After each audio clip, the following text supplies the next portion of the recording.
So welcome everybody to this spiritual marketing, drawing clients to you without the hustle. I'm Grace Kelly and founder of gracefulcoaching.net, and I am joined by my lovely colleague and great friend, Steph Chibioski. And we're just really delighted to be here today to bring forward something that has really touched our lives so deeply. We're going to get into that in a little bit. And something that more than anything has made our experience of business so much easier, so much more graceful. And so I want you to know that if you're listening to this webinar, you're definitely in the right place if you want to go from the pain of not sharing your gifts to finally showing up and being more visible with what you've got. You're definitely in the right place if you want to start getting paid for your incredible service to the world.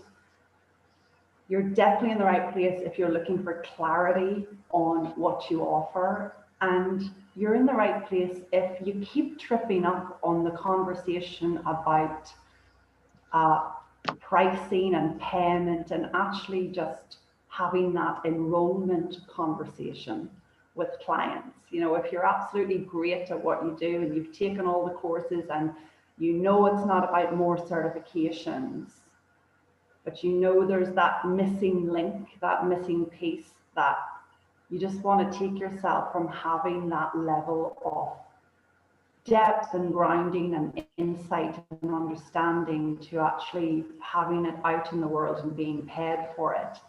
This is why we are so passionate about spiritual marketing, because it has really enabled us to really have a livelihood from this way of sharing and this way of helping people. So to start with, I wanted to share with you a little bit about how Steph and I met. You may have seen us before in conversation, but basically back in 2015, I had been exhausted with the merry-go-round of traditional marketing and selling that I had been on. And my experience of business was about pushing and efforting and going harder and going faster and becoming a better version of myself and doing all the things that it looked like you were supposed to do to receive clients, to receive opportunity. So to put it in a nutshell, it was a hustle style experience. There was nothing stylish about it. But I had the wisdom to walk away from that world, even though I was doing very, very well financially in it. And even though I had a thriving coaching practice and I was traveling the world seeing clients regularly, I had the wisdom to walk away from it. And what came to me as a form of wisdom was just retreat, Grace. And over time, I've noticed that wisdom tends to come to me in three words: leave your job, move from England, just retreat, Grace. And so I found a retreat that I could go on. And I didn't really know much about what I was entering into, but I trusted that feeling in me that was saying, go here, attend that. And so I attended a retreat in Barcelona, and Steph was one of the participants. And when I arrived in Barcelona, I didn't realize it, but my mind was so fast and so loud and so insecure that my experience of Barcelona was very loud. I wondered, why on earth would anybody choose Barcelona as a city to retreat in? This place is chaotic. And during the course of the day, on the first day of the retreat, I noticed that I began breathing a bit more deeply. And it was on the way back from dinner don't know if you remember, Steph, but it was on the way back from dinner on the first evening, the very first evening, that I was blabbing on to Steph about something. And I don't know what he said to me, but he said something. And I had what many of us have, that kind of aha insight. And I remember the feeling in my body went from uptight, nervous, and tense to just total relax. I could have left after the first day. And so Steph and I remained in contact ever since. Steph and I have hosted our own clients on retreat in Italy together.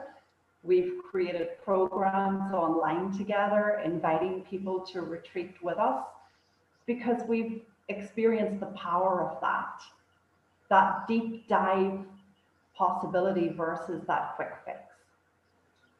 And so, Steph, I just wanted to start today by sharing that little story, because that was so transformational in my life and on our journey as what would become, you know, coaches who work with clients in that way. Do you remember that? Do you have anything you want to share about that with the audience before we get into the content more deeply?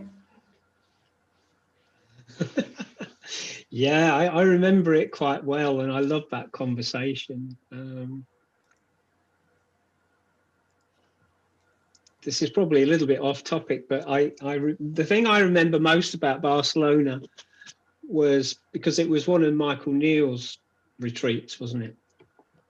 And I remember you meeting Michael for the first time. I think I was on my apprenticeship then, which is why I was there.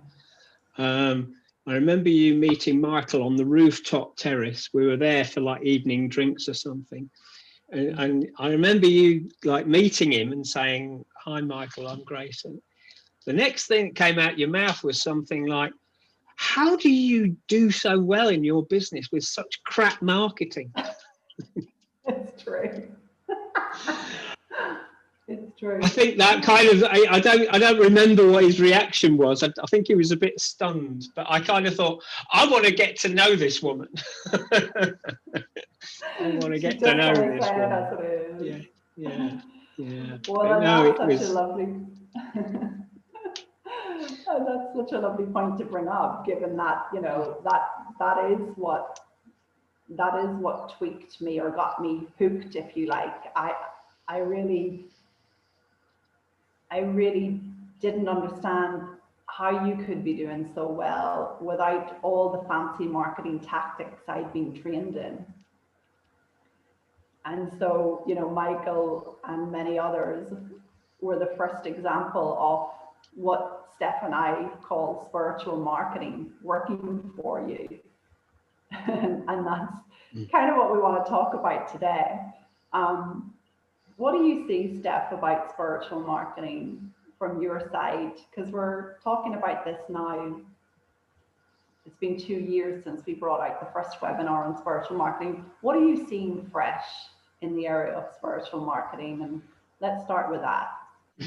Well, I think that it might be a good idea, because I was thinking about this earlier today, how I came to sort of be where I am today with spiritual marketing, because before I was a coach, which was probably about 7 or 8 years ago, I had I was a partner in a business, a design business, and I'd been there for like 20 years. And most of what my job was to convince people that A, they needed a website, and B, that they needed to be, you know, active on social media. They needed to create lots of content. It needed to go out every day. And I absolutely believed that. I absolutely bought into it. So it was a lot of, you know, the conversations I was having. But what I remember was that I I would use the company machine, if you like, all the, you know, the social media marketing, the content provision, all that sort of thing, to send information out to potential clients. And it was a lot of work. It was a lot of work, and I only saw this after I left. I look back at some of my diaries, and what I noticed was that I actually spent probably, I don't know, 80% of my time creating content and trying to be active on social media to people I didn't know. And what I saw was that I very, very rarely picked the phone up.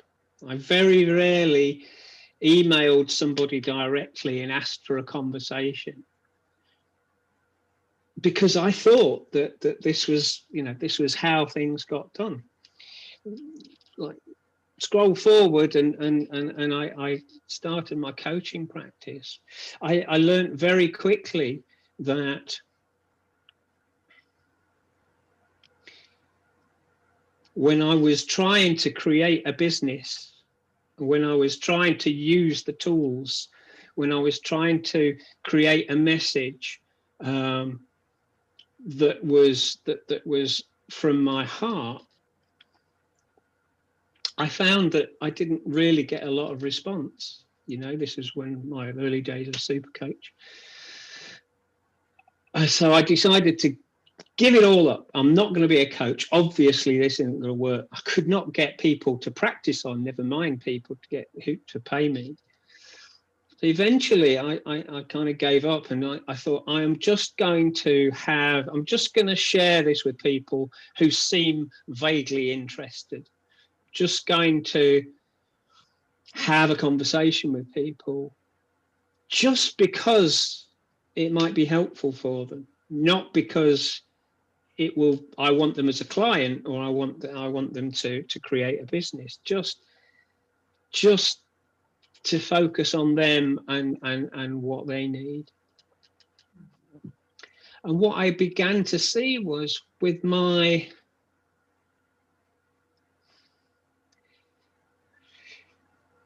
creative flow, looking in the direction of being of service to people rather than being of service to me, and oh, by the way, it'll help them as well.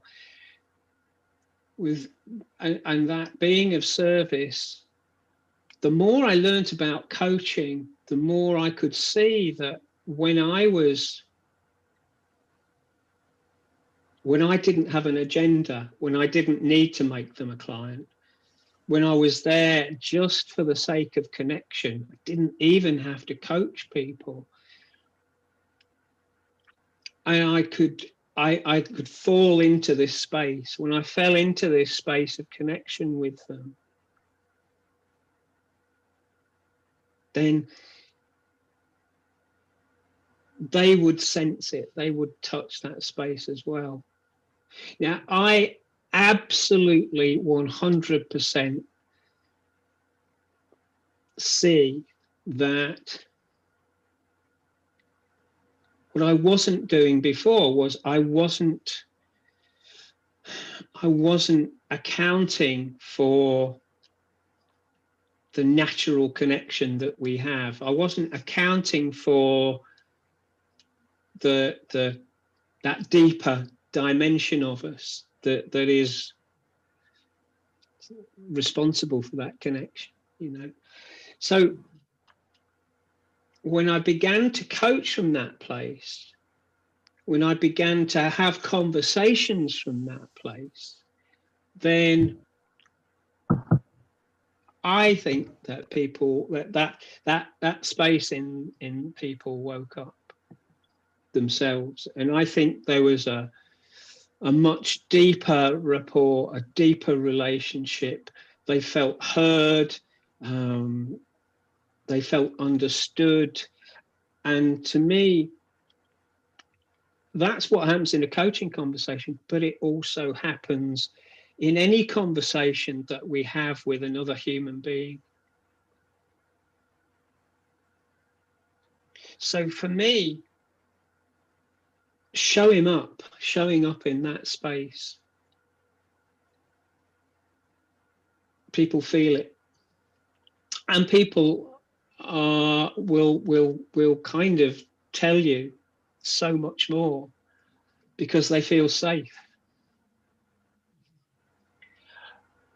So if you have a conversation from that space with somebody who maybe, you know, you would never have thought would have been a client, and as a result of that, during that process, you are able to help them, then that conversation becomes a living example of what it's like to work with you.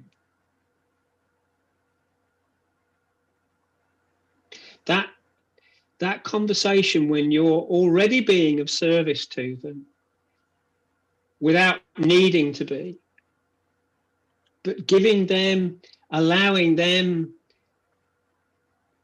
to slow down and touch that space and have insights for themselves. Even if it's not a coaching conversation, it happens in an everyday conversation. That, to me, is what people are looking for.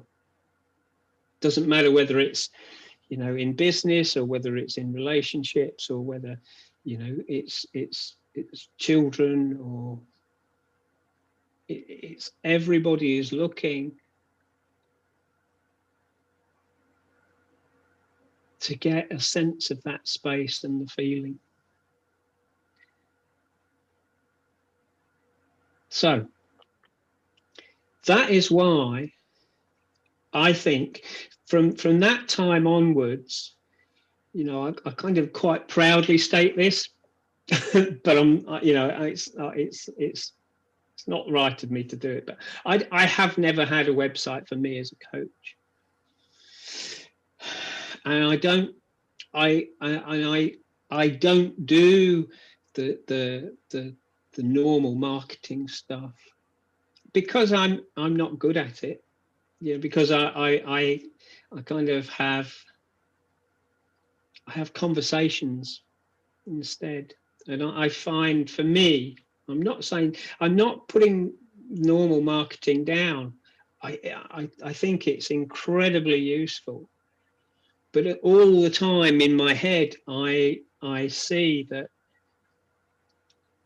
what people are looking for is to feel that space, is to feel understood, to feel heard. And if we can give them that, then they will be attracted to us. I mean, in a nutshell, that is a key piece of the spiritual marketing approach. You know, it's the conversation that counts. And so often we're directed to the gimmicky things that we're told count, that counts. I'm reminded, Steph, of a client, somebody I spoke to last week, who, from that space of deep feeling that you're describing, where there wasn't a focus on personal outcome. Again, another key piece of spiritual marketing. It's not a focus on personal outcome. If you are dependent on your income coming from that one and only source, and you're just starting out, then you are going to be naturally dependent on an outcome. And it's why I often say to people, go and get a job where you don't have money on your mind when you're showing up with people. You don't have a gun to your head while you're doing this.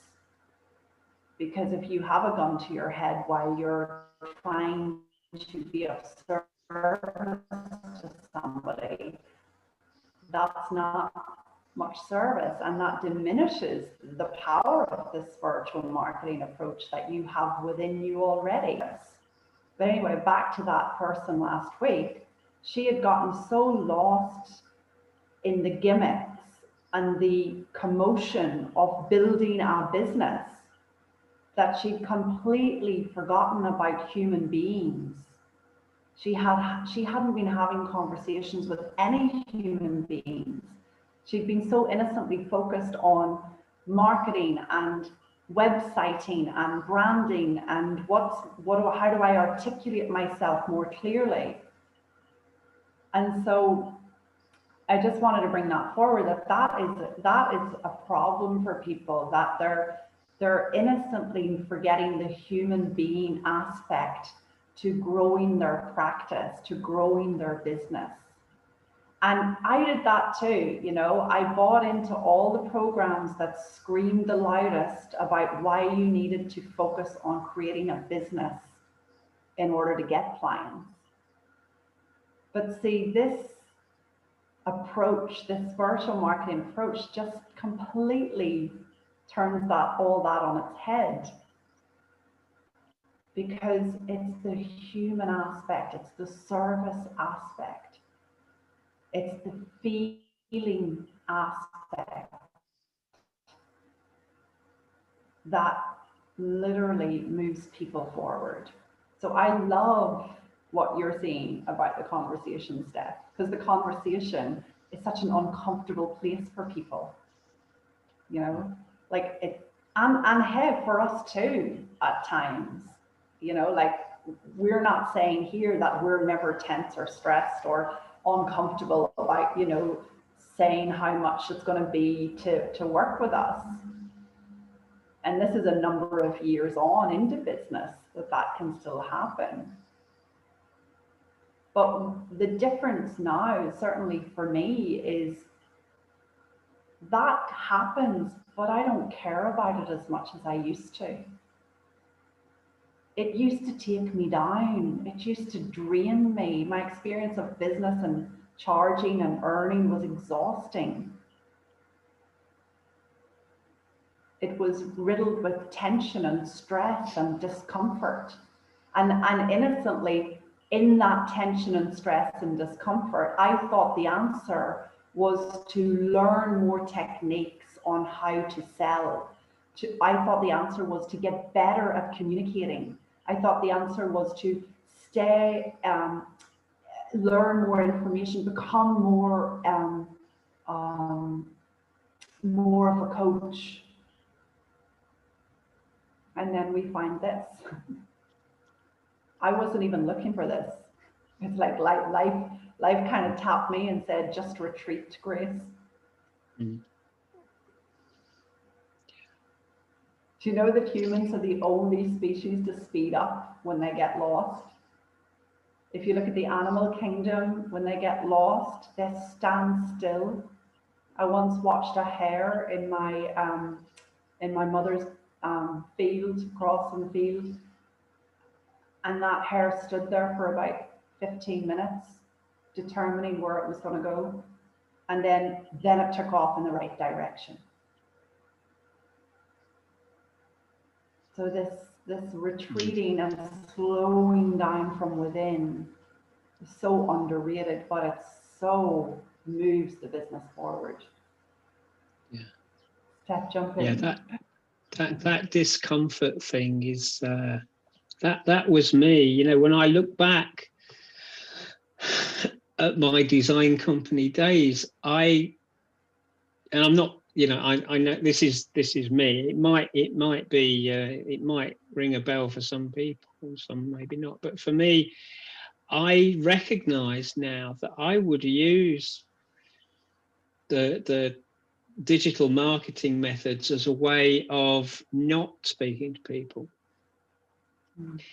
because I had that worry, that discomfort about, do they like me, don't they like me, what do I need to say in order to get them interested, and what can I expect as an outcome. I used to really have, a lot of anxiety around speaking to people. And what I see now is that was a misunderstanding. That was making it about me. What I see now is that I can still get really anxious before I speak to somebody I don't know. I can get really anxious before I speak to somebody I do know. I'm kind of, that hasn't gone away. What has gone away is minding the discomfort. The trick is not to mind it, because as soon as I get into a conversation and it becomes about being in service, it becomes about getting really interested in the other person and understanding their world, slowing down and getting the space, then I forget about me and my needs. My creative energy, my focus, my awareness, my consciousness is focused elsewhere. And that, the problem only exists as long as it's in your head. And that discomfort, that anxiety disappears once those anxious thoughts have gone. Yeah. So that aspect of finding that space, quietening down, listening in the present moment to what life wants to create through you, is kind of working in alignment with the universe. I saw that when I was trying to do all that other stuff, I wasn't in the present moment. I wasn't being in service. It was all about me and what I needed. So for me, life looks more like I do what occurs to me. I'll call that person, or I'll email that person, or I'll find out about that program. I find out about this particular area of endeavor as a result of listening to life and what life is guiding me to do. Engaging with that part of life. From that space, that's what spiritual marketing is. It's looking at life from that space, and the creative flow, the creative energy that we have is focused in that direction, and we do whatever it says. If it doesn't say anything, then we don't do anything. But it's becoming attuned and quiet to listening to the whispers and not having anything on it. Just following the guidance system as it takes you through.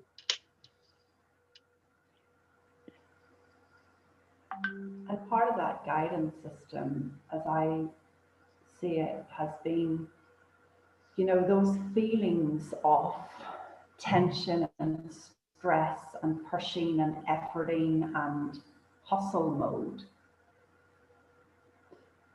and anxiety have become more and more to me invitations to slow down,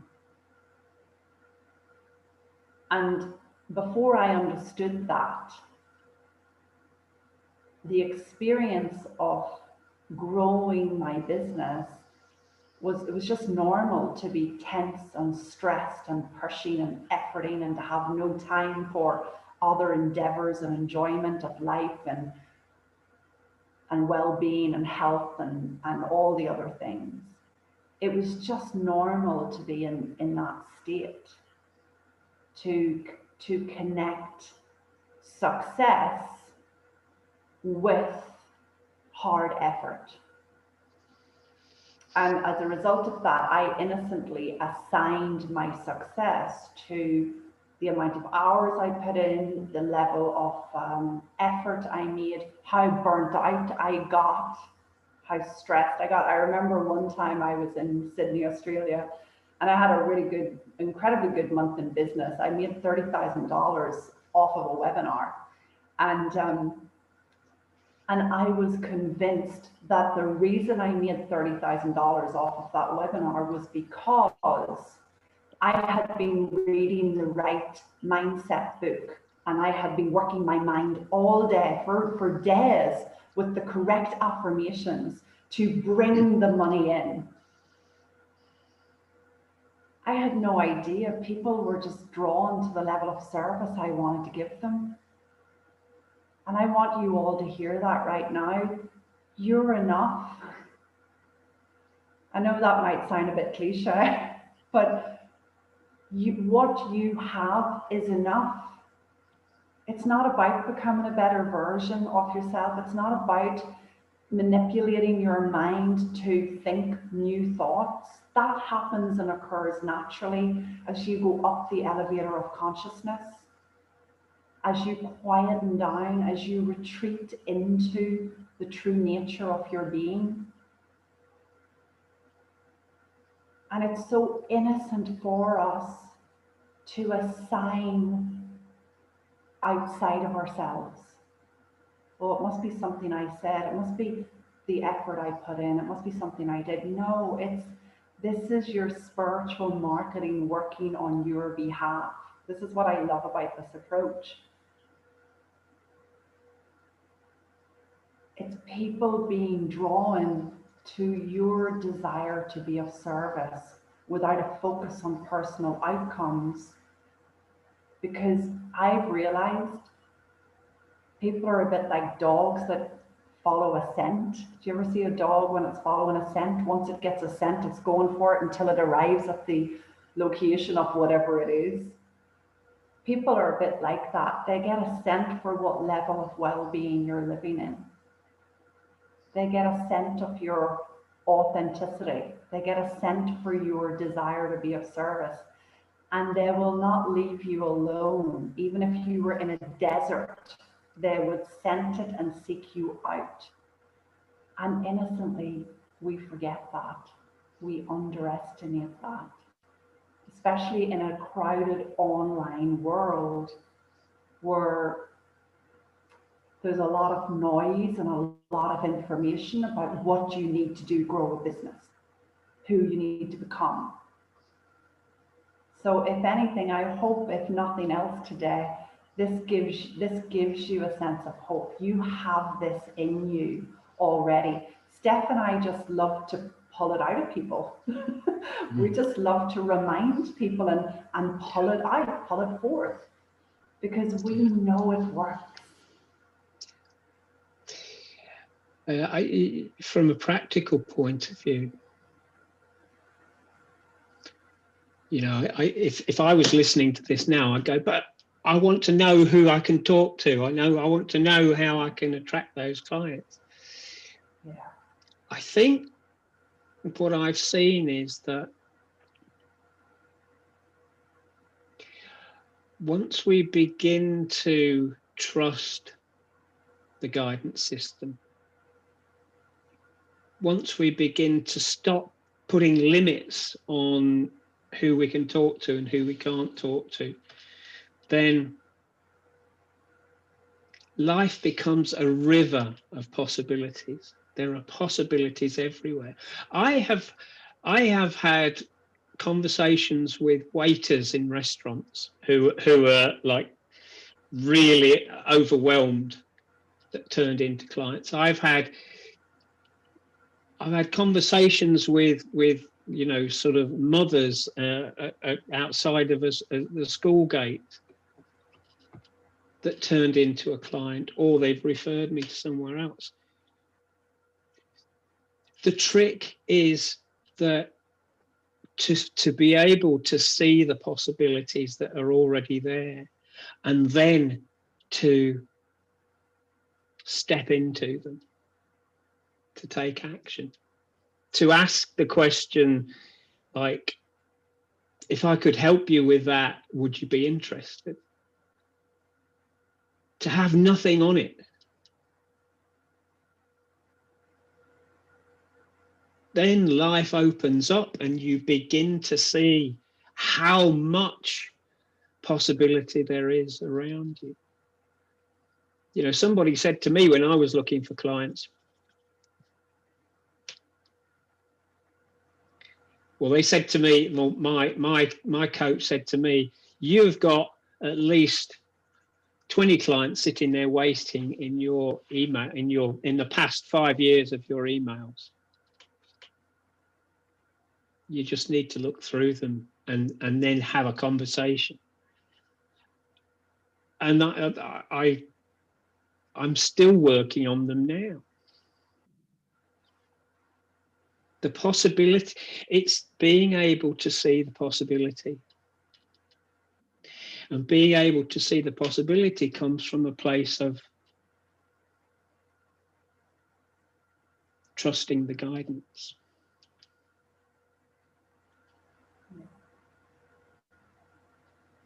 Let's share a few more of those steps, because we did promise a couple of those too, you know, a few more practical aspects,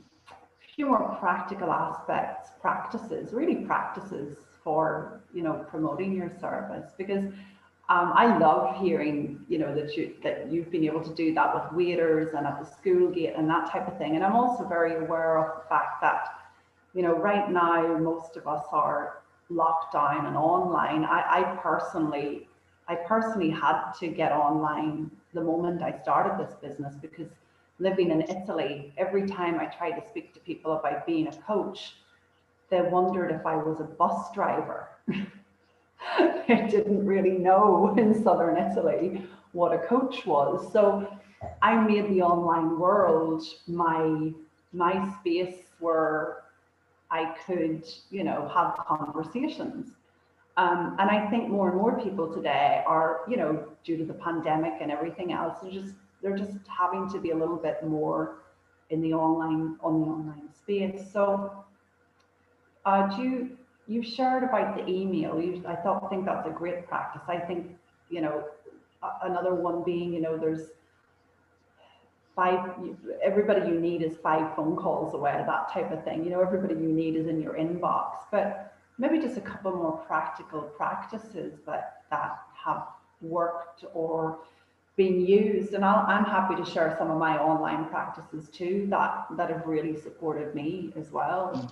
Do you have another one or two? Well, I want to hear yours. Oh, okay, sure. Well, and this is a disclaimer, just because I share it, it doesn't mean it's actually going to work. Okay.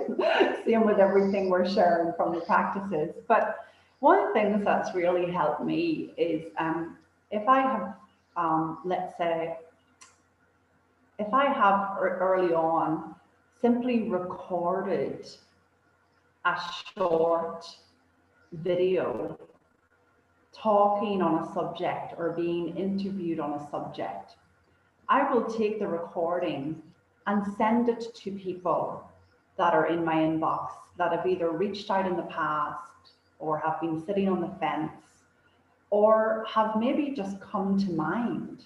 They need to hear that. It's back to being tuned in again. So often what I see people getting tripped up on is they think they need an audience first before they start sharing their message or how they can help people. And I often say to my clients, look, I'll do it for you if you want. I'll interview you if you want. But equally, if you just take 10 minutes and get on a Zoom and record yourself talking about your insight or what you've seen that has been of the most impact, and how you now help people, and you keep that recording and send it. You might be sending that recording at 6 months later when somebody says, I'm curious about working with you, but I need to know more about what you do. So I guess my suggestion here would be, don't wait for an audience before you get sharing, all right? You'd be surprised what happens as you begin to share. A second practice that has worked really well for me is to share helpful content belonging to other people. So like today, I watched the most beautiful video of Bill and Linda Pettit talking about the mind-body connection. And as I was listening to it, a few of my clients came to mind. And so I sent the link to them. But I also sent the link to a few other people who have been kind of on the periphery. And I shared it in my Facebook group. Okay, now I'm quite low tech. I mean, I do have the online world because I have to. But all I'm operating on really is a Facebook group that I have nurtured over time. I really suggest you choose maybe just one area if you're open to getting on social media at all. A Facebook group has worked for me so beautifully each time, to just have a space where people have actually said, yes, Grace, I want to hear from you. I'll admit, I still get a little too self-conscious to show up on my personal page with videos and things like that. But I would suggest as a practice that either a Facebook group or an instant messenger group, which is fabulous too, where you have people that have said they want to hear more from you. Can I add you to our instant messenger group so you have quick access to everything I'm doing? Every video I share, every piece of content I think is helpful, I'm going to post it there. So those kind of sharing other people's content, you know what? I have colleagues that would never share my content because they're so afraid of like missing out. Like they would never share somebody else's content because they're so caught in the hustle that, you know, they'd be afraid of people going over there. That's BS. You can keep sharing helpful stuff. It doesn't even have to be your stuff. And people thank you for it. Again, Steph, it occurs to me when you're coming from a place of service, these kind of things occur naturally. You know, it kind of just occurs to you, oh, I must send that to so-and-so. So I'll see does something else come to mind, but for now, those are a couple of practices that have really supported me.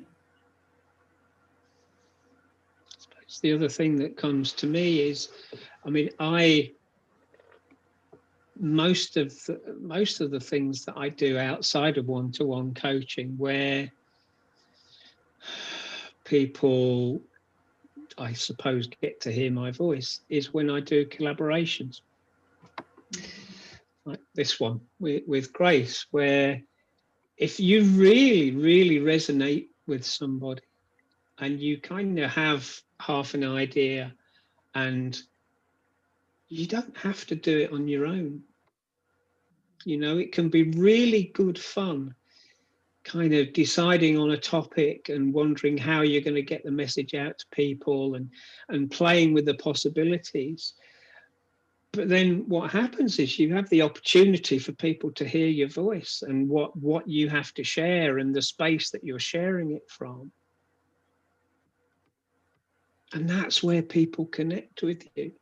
That's where they get a sense of you. That's, you know, if you don't want to write blogs and you don't want to do videos, then it's a really good way of getting your voice out there. And you don't have to do a lot of work in preparing, because it's all in the moment. It's what comes out. It's what life is creating through you in the moment. People get to share that space with, and again, they get a sense of what it's like to work with you. Mm-hmm. So you don't have to do it all on your own. I remember talking to Neal a while back, and he was saying the first 7 years of his professional coaching career, he didn't work on his own. The first couple of super coaches, he basically just introduced other people. It's a really, really cool way of getting to be visible and getting to have some fun with somebody that you really resonate with. Yeah, that's a lovely option. Reminds me of how I got started as well. It was through a collaboration, hosting an event with someone else landed me my first client ever, And just on that point, everybody, Steph and I are in collaboration. We're bringing this beautiful spiritual marketing approach back out into the world. And what we're doing this time is, as part of our collaboration, is because we can't invite you to Italy to be with us as we normally would at this time of year, we have created something which I'm now sending to you on the chat box, and you can open this page if you like before you leave the webinar in the next few minutes, or whenever I'll send it over. But if you don't open the page, you won't see it, because you can email me for it, of course. But what we wanted to introduce to you is just that if you're resonating with what's being shared today, we are going to go deeper with this spiritual marketing approach in the form of an online retreat. So whilst we'd love to have you join us in Italy, we don't want that to stop you from really deepening on this approach and bringing it into your business and actually living your life this way. We want you to have that option with us, and our collaboration on this is always fun. We did it as a 6-week group in the past, but we've seen more deeply that retreats are the way to go with working with clients, for those in particular who just need to literally step away from the noise and into their own wisdom about the best direction for them. Because it's not really about coaches telling you what you should do. It's not really about somebody else giving you the direction. But with our spiritual marketing retreat, which is going to take place November 19th, 20th, and 21st, we do want to bring the practical element to it as well. We've touched on pieces today, but we do want to bring practical pieces forward that support you in having a business that's thriving, having a business where people are reaching out to you regularly, and where people are interested in what you have to say and offer. So just going to try here. Again, I'm super low tech. That is the page. Again, if you open the page now, you'll have it on your screen when we close the Zoom. We have a beautiful experience of 3 days available. There'll be a total of 9 hours of personalized coaching in a small group format. The group is limited to 10. And obviously today is the day we're going public with this. And we have an early bird offer on for the 9 hours of coaching, including a personalized one-to-one session with Steph and I post-retreat. We have priced this retreat at half the price of our normal retreat. We priced it at £1,250, which is $1,600 today. But we have a special early bird offer on if you're booking from the webinar, if you're booking before November 1st on Sunday. And we have it on offer for £900, $1,200. And so that is a space in which you get to come in and be deeply supported in this direction. If today's session has resonated with you, simply private message me or email me on gracefulcoaching@gmail.com, or you can reach out to Steph as well. And just, yeah, ask your questions or let us know if you're in. We will close the retreat at 10 people. Okay, so we want to keep it as intimate as we can, where it's up close and personal with us. Do you have anything you want to say on that, Steph?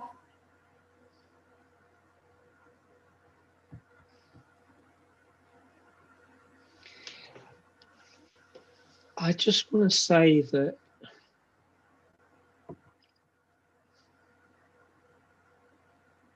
anything we can do to help you guys shine your light, anything we can do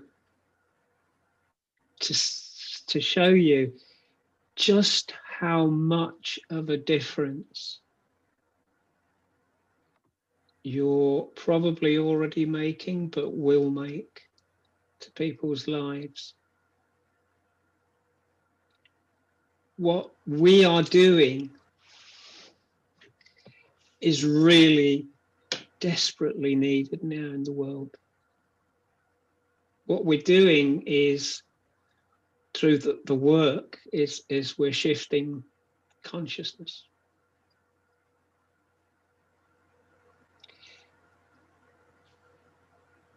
It's critical that we get out there, do it. So we want to just be able to help as much as possible with our experience and what little we know, and then the rest is just exploration.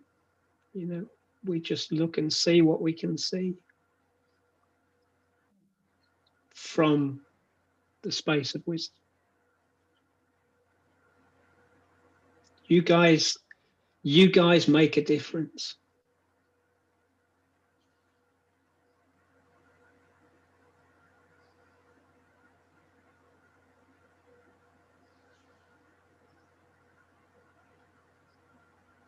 Lovely. And what I'll finish with sharing is to all the men on the call. The sales page is directed at women because I mostly work with women. The retreat is open to everybody, so don't be turned off by the love hearts or whatever other girly stuff you see. This is open to everybody. You know, it's Steph and I joining forces again together, and we can't think of a better way to support you in the next step. So reach out if it's for you. Try not to go into overwhelm. Should I, shouldn't I? Try not to swing on it for days. Trust your wisdom. You're all grounded enough and, you know, aware enough. My experience of you right now is you're probably in a quiet enough feeling after hearing what we've shared that you know already if you want to do this or not. So don't leave yourself on a pendulum swing for the next number of days. Let yourself decide, and we look forward to hearing from you if it's a fit. I hope you've enjoyed today. Steph, great to see you, and we'll make this recording available. Yeah, so happy to see everybody. Thank you for coming. Bless you. Bless you. Bye. Thanks, everybody.